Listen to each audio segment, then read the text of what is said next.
కుటుంబంలో ఎవరికైనా క్యాన్సర్ ఉంటే తనకి కూడా ఖచ్చితంగా క్యాన్సర్ వస్తుందని కాదు, కానీ అది వారిలో క్యాన్సర్ రిస్క్ని గణనీయంగా పెంచుతుంది.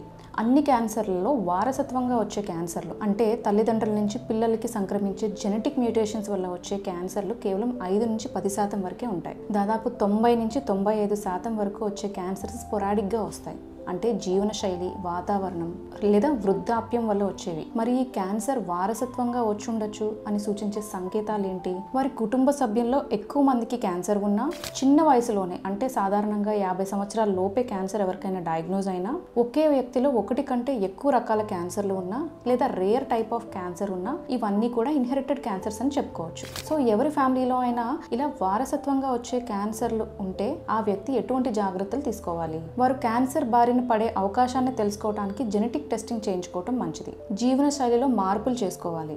సాధారణ జనాభా కంటే చిన్న వయసులోనే అలానే ఎక్కువ తరచుగా క్యాన్సర్ స్క్రీనింగ్లు ప్రారంభించుకోవాలి.